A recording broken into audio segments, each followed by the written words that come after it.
नमस्कार, आपका स्वागत है। आप देख रहे हैं लाइव मीडिया न्यूज़। अभी आप देख सकते हैं कि हमारे साथ हैं पटना हाई कोर्ट के जाने माने एडवोकेट शिवनंदन भारती जी। और शिवनंदन भारती जी से हम जानेंगे कि जो मामला चल रहा है रक्सौल मोतिहारी में एक फौजी और पुलिस के बीच में, इन पर इनका क्या कहना है, क्योंकि कल ये मोतिहारी भी गए थे। इन्हीं से जानते हैं। सर, सबसे पहले तो जी बहुत धन्यवाद आपका भी। सर, कल गए थे मोतिहारी, क्या अपडेट आया है सर? देखिए, मोतिहारी जाने का उद्देश्य ये था वहाँ कि जो आर्मी के जो जवान हैं वो अभी कस्टडी में है, जुडिशल कस्टडी में। तो जुडिशल कस्टडी में जो पुलिस के द्वारा भेजी गई, पहले तो मान लीजिए केस किया गया FIR और उसके बाद उनको गिरफ़्तार की गई और गिरफ़्तारी के बाद उन जो है सो उनको विधिवत वो अपने हिसाब से दिखाना चाह रहे हैं कि उनको जुडिशल कस्टडी हुआ। परंतु जो फैक्ट जो आया है ऑन रिकॉर्डिंग, आज के डेट में तो हर जगह तीसरी और चौथी आंखें लगी रहती हैं। तो वो जो आंखें देखी, जो रिकॉर्डिंग आया, उस बातों से लगा कि भाई जो पुलिस के द्वारा कुछ एक्सेसिव फोर्स का इस्तेमाल करते हुए उनको मारा गया और बहुत माने पुलिस अपनी ताकत दिखाई, टसन दिखाई। ताकत और टसन में अंतर है। वो करते हुए जो भी टसन दिखाई। अभी उनको निकालने की बात थी। मुझे पुलिस ने टसन दिखाई या आर्मी, उस पर टीका टिप्पणी अभी उचित नहीं है। सवाल ये कि उनके बेल के संबंध में मैं क्या योगदान दे सकता हूँ। तो मैं आपको दावे के साथ कह रहा हूँ कि जो मटेरियल है, देखिए ये जो अभी मेरे पास FIR की कॉपी है, ये 2 FIR हुआ, एक 85/23 है और एक 86/23 है। 85/23 देख सकते हैं, ये FIR की कॉपी है। और ये 85 जो केस है वो जिस व्यक्ति के द्वारा किया गया, नसीम अख्तर जो है, उसका कहना है कि कहता है कि मैंने एक आई और गाड़ी अनियंत्रित होकर और मुझे धक्का दे दिया, जिससे मैं गिर गया तो मुझे चोट लगा, और हाथ का अपना वो जिक्र करता है। और दूसरा केस पुलिस वाले का है, पुलिस के द्वारा की गई है, जिसमें भी वो कहते हैं कि मुझे भी, मैं जब गिरफ्तार, मैंने उनको समझाया बुझाया और मैं बोला रोड क्लियर करने के लिए, और बोला थाना पर गाड़ी लेके चलिए, तो उन्होंने मेरे साथ भी धक्का मुक्की किया। यही बातें हैं। लेकिन आप सवाल ये है कि जो ये FIR में जो धारा लगाया गया है, तो धारा जो किसी भी FIR में बनता है तो वो लिख कर आपने क्या दिया, और लिख कर देने के बाद जो है सो एक इसमें जो मटेरियल है उसके आधार पर ही सेक्शन लगता है। जिस तरीके से आप जब अपना कोई शर्ट या पेंट सिलाने जाते हैं तो दर्जी पहले आपका मेजरमेंट करता है और आपके नाप के मुताबिक आपका वस्त्र को बनाया जाता है। तो यही चीज़ है, एक ही फर्मा से नहीं सबका चलता है। आपका कमर का साइज देखेगा, उसी हिसाब से वो मेजर करके आपके हिसाब से कपड़ा बनाता है। ठीक उसी तरीके से ये एक मेजरमेंट होता है कि इसमें जो मटेरियल है उसके आधार पर कौन सा सेक्शन लगता है, उसके अकॉर्डिंग ही ये होना चाहिए। ये मटेरियल और धारा कोई माने कंसर्न नहीं, मैच नहीं कर रहा है, और ये अनर्गल धारा लगा दिया गया और बड़ी, जिसमें ज्यादा से ज्यादा कि लिख करके जो दिया गया उससे ये धारा मैच नहीं करता, एकदम नहीं मैच करता है। लिखा हुआ कुछ है और धारा कुछ है। जैसे उदाहरण के तौर पर आम जनता को इसी बहाने मैं चाह रहा हूँ कि चूंकि आपका जिम्मेदार चैनल जानकारी भी थोड़ा, तो जानकारी भी देखिए। इसमें एक धारा 333 लगाया गया है। 333 धारा कह रहा है कि यदि कोई पुलिस ऑफिसर्स है और जब वो अपना ऑफिशियल ड्यूटी डिस्चार्ज किए, माने जो उनका कर्तव्य है, जैसे किसी को खिलाफ पुलिस है तो गिरफ्तार कर सकता है यदि शिकायत है तो, और वो शिकायत कर, वो आपको पूछताछ करने गया, गिरफ्तार करने गया तो उसके साथ मारपीट किया और मारपीट किए, और मारपीट ही नहीं, सिंपल मारपीट की इतना कि उनको गंभीर चोट लगा। अब गंभीर चोट क्या है, उसका 8 प्रकार का एक क्राइटेरिया है, जैसे आंख फूट जाना, बहरा हो जाना, हड्डी टूट जाना, ज्वाइंट उखड़ जाना इत्यादि प्रकार का जो चीज़ है, वही चीज़ आता है गंभीर नेचर के चोट में। इनके केस में कहीं वो चीज़ नहीं आया। एक में जो वो जो केस किए तो ये कह रहे कि मेरी वर्दी फट गई, तो वर्दी फट गई तो गंभीर चोट हो गया। सर फूट जाता तो माना जाता है गंभीर चोट। बिल्कुल बिल्कुल। अब वर्दी कपड़ा फटना तो आम बात है। वो कह रहे हैं कि तो ये नहीं बनना चाहिए, और यदि आ भी गया तो गंभीर नेचर का कोई अपराध नहीं है। तो वो ये जो तमाम तरह का लैकुना है, ये 2 तरह का सिचुएशन में हो सकता है। या तो जो SHO जो थाना प्रभारी हैं, FIR जब कभी भी होता है तो थाना अध्यक्ष के नाम से दिया जाता है, और थाना अध्यक्ष का काम है कि मटेरियल के बेसिस पर आप धारा लिख दीजिए और अनुसंधानकर्ता को अनुसंधान करने के लिए दे दीजिए। तो ये उनके सूझबूझ और काबिलियत पर है कि वो उन्होंने धारा जो लगाया वो समुचित धारा है कि नहीं है। लेकिन इसमें धारा जो है अनुचित है, समुचित की बात नहीं है, अनुचित धारा का इस्तेमाल इसमें किया गया है। तो ऐसे परिस्थिति में आप ये कह सकते हैं कि ये धारा इसलिए लगाया गया, या तो जानबूझ करके आर्मी वाले जो व्यक्ति है, सेना का जवान, उसको ज़्यादा दिन तक जेल में रहना पड़े, या अयोग्य थे वो, जिनको इतनी भी सूझबूझ और समझदारी नहीं थी, वो व्यक्ति ने लगाया। तो दोनों परिस्थिति में बिहार पुलिस कटघरे पे खड़ा होती है इस प्रकरण में।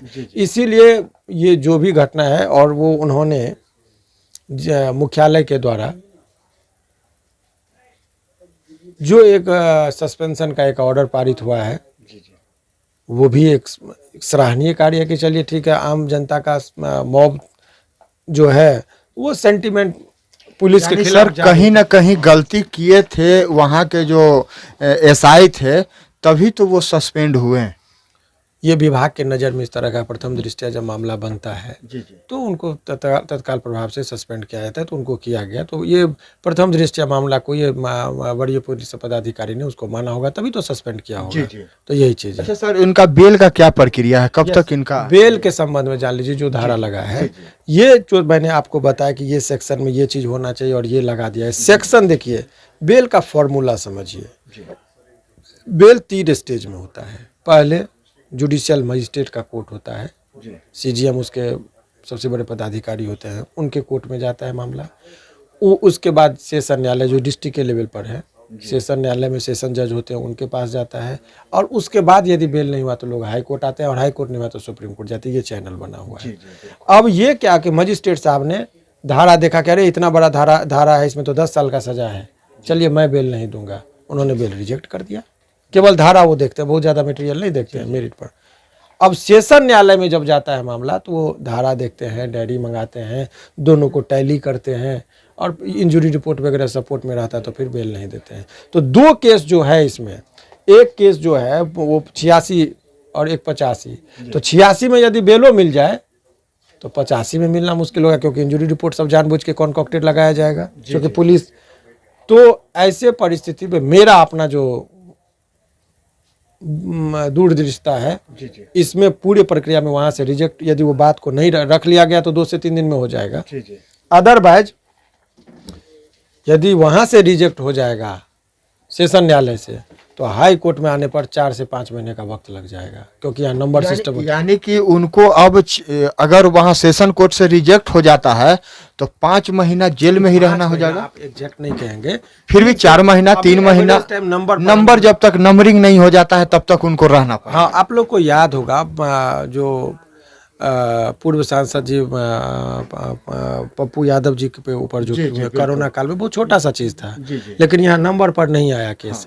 7 महीना उनको लगभग मोटा मोटी 5-7 महीना जेल में रहना पड़ गया। तो उस केस को मैंने देखा था, नंबर पर ही नहीं आ रहा था, सीरियल नंबर नहीं चल रहा था, क्योंकि उनसे पहले अभी जो बेल पिटीशन फाइल है पहले उनको डिस्पोज किया जाएगा। तो अभी हाई कोर्ट में 3 से 4 सुनवाई भी बड़ा धीरे धीरे 3 से 4 महीना नहीं, अब ये नहीं कहा जा सकता है, 3 से 4 महीने का वक्त लगता है नंबर पर आने में। अभी जो परिस्थिति है 3 से 4 महीने, तो इतना समय तो उनको लग ही सकता है। तो ये किसी के छाती पीट लेने से, हाँ यदि सेशन न्यायालय ने रहम बरता उनको अपनी चीज को, लेकिन न्यायालय को अवगत कराना, तो आपके मीडिया बैठ से और बाहर में हो हल्ला और हंगामा और राजनीति और धरना से जो है न्यायालय को कोई फर्क नहीं पड़ता। बहुत लोग सर हैं कि मीडिया के लोग ही हैं जो धरने पर बैठ गए हैं। इनको पुलिस के द्वारा जिस मनगढ़ंत तरीके से सेक्शन को लगाया गया है, वो इंटेंशन इसका शो करता है कि वो जो है सो फंसाया है जानबूझ के। इस धारा के लिए तो जो फैक्ट आया है, मैं इतने दावे के साथ इसलिए आपको कह रहा हूँ कि ये जो मटेरियल है, वो मटेरियल और ये धारा जो लगाया गया यहाँ पर, इसका कहीं कोई ताल्लुकात नहीं है। देखिए यहीं पर ये जो है और उसके बाद धारा जो लगाया गया है, दोनों का कोई कनेक्शन नहीं है। और इसीलिए कहिएगा क्यों ऐसा लगा है कि ताकि वो ज्यादा से ज्यादा रह जाए, या अयोग्य आदमी तैयार किया, जो अयोग्य है तो फिर वो थाना पे कैसे बैठ के रहता है? मार करने के लिए आप किसी को मार रहे हैं, आपको कानून, अब पुलिस के टसन की बात, किसी को वैल्यू नहीं करना, बिल्कुल। आपको लगता है कि जिसको जो कह रहा है कि सेना का मैं हूं, तो उसको इस तरह से नहीं करना चाहिए। हर समाज में हर आदमी को जिम्मेदारी है कि मैंने डिग्निफाइड वे से अपने जीवन को लीड करे। बिल्कुल। तो ये तमाम तरह का चीज़ों को आप देखिएगा तो आपको लगेगा कि जो सरासर जो है सो बिहार पुलिस के द्वारा ये जो होता है कि पहले होता था अनेक तरह का घोटाला, लेकिन इस बार हम देख रहे हैं सेक्शन घोटाला हुआ है। सेक्शन घोटाला, और सेक्शन घोटाला केवल इस केस में नहीं है, ये तो मामला उजागर हो रहा है आपके पास। लेकिन हकीकत बात यह है कि लाखों ऐसे केस हैं बिहार के अंदर जिसमें समुचित धारा नहीं, और लोग सलाखों के पीछे है छोटे छोटे अपराधों में। अपराध किया छोटा और धारा लगा दिया बड़ा। और जिस वजह से वो आदमी सड़ रहा है जेल और में। साबित करते करते उसकी समझिए कि जिंदगी गुजर गई। छोटी अपराध के लिए बड़े धारा लगाकर गंभीर नेचर का लंबे दिनों तक जेल में रखने का। और आपको पता है, ये अपराध केवल उस व्यक्ति के विरुद्ध नहीं है। जी। यदि कोई व्यक्ति जेल में है तो ये और उस जेल में आपको पता है कि राज्य सरकार को खर्च करना पड़ता है, तो बिना कारण के यदि पुलिस के लापरवाही से कोई आदमी जेल में जाता है तो वित्तीय बोझ भी हमारे राज्य सरकार पर पड़ती है। और यानी उससे सरकार को भी नुकसान उठाना सरकार पड़ता को, है और उसका। सरकार के पास पैसा जनता का, तो ये आम जनता से भी कनेक्टेड हो जाता है। इसीलिए जब जिम्मेदार पोस्ट पर आप हैं तो जिम्मेदारी पूर्ण काम करनी चाहिए। बिल्कुल। ठीक है, वो मैं कहता हूं कि जो अन्य जो जितेंद्र जी हैं वो सबऑर्डिनेट पदाधिकारी रहे होंगे या जो भी है, वो गलती किए तो आप किस हैसियत से वो धारा लगा दिए जो नहीं लगाना चाहिए था। कार्रवाई तो इनके ऊपर भी होनी चाहिए जिसने ये धारा को लगाया है। और वो जब साइन करेंगे तभी जा करके ये केस आगे बढ़ेगी। तो ये सब चीजें जब अच्छा सर, इसी देखा जाए सब चीजों पर जी, माननीय हाई कोर्ट में जब इस तरह का बात आता है तो देखते होंगे कि एसपी साहब को सदैव उपस्थित करा दिया जाता है। सर, दो लोग लड़ रहे हैं, एक पुलिस वाले हैं और एक फौजी हैं, लेकिन तीसरा जो है जिसको चोट लगा है वो भी हॉस्पिटल में है, उसको भी तो इलाज की जरूरत है। और उसको कौन देखेगा, कौन उसका हर्जाना देगा, क्योंकि गलती तो यही लोगों की वजह से उनको नुकसान हो रहा है, आज हॉस्पिटल में है। उस पर क्या कहना चाहेंगे सर? देखिए, ये जो हमारे जैसे लोगों के सामने माइक पर इस तरह की बात पूछ देते तो बड़ा कठिन हो जाता है, इसलिए कि एक्सप्लेन फिर करना पड़ जाता है। मैं ये कह रहा हूँ कि यदि कोई व्यक्ति पर अपराध का आपने किया है तो अपराध में सजा की मांग की जाती है। जी।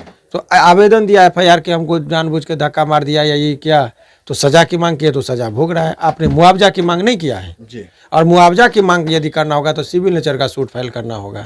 तो आपका आँख का गए इलाज कराने और हड्डी में भी दर्द है तो हड्डी का इलाज नहीं ना करेगा डॉक्टर। नहीं। आँख के डॉक्टर आँख की बात करेगा। बिल्कुल। तो आप गए हैं पुलिस के पास तो मुआवजा की बातें करना हंसुआ के बिया में खुरपी का गीत वाली बात हो जाएगी। इसीलिए उस चीज को भी ध्यान में रखने उसे भी इंसाफ मिलेगा सर? इंसाफ एक्सीडेंट हुआ है, इंसाफ हिंदुस्तान में मिलता नहीं है, प्राप्त करना होता है। प्राप्त करना है। और प्राप्त करने के लिए उनको कोर्ट कचहरी इत्यादि लोगों से मिलना, अपनी बात को रखना। ये घर बैठे लोगों को जो कोई किसी को मिला है, हमारी न्यायिक प्रणाली जो है बोलता है कि यहाँ न्याय मिलती नहीं है, न्याय प्राप्त करनी पड़ती है। जो हमारे व्यूअर सर देख रहे हैं उन्हें क्या मैसेज देना चाहते हैं? अगर इस तरह का केस हो तो उनको कैसे बचना चाहिए? देखिए, बहुत अच्छी बात आपने कहा। देखिए, रोड पर आए दिन अभी सभी लोग भागम भाग की स्थिति में रहते हैं, किसी के अंदर पेशेंस नहीं है। हर आदमी को जिम्मेदारी इस महंगाई के दौर में बहुत ज़्यादा है। तो ऐसे परिस्थिति में रोड पर जो क्षणिक गुस्सा जो होता है एक अपराध ही के श्रेणी में बदल देता है। कभी कभी मैं जेल भी विजिट करता हूँ, जाता हूँ, देखता हूँ, तो बड़ी हैरत होगी कि 2 मिनट लगेगा आपको कि यदि 30 सेकंड का गुस्सा वो पचा लिया होता तो एक सामान्य नागरिक होता।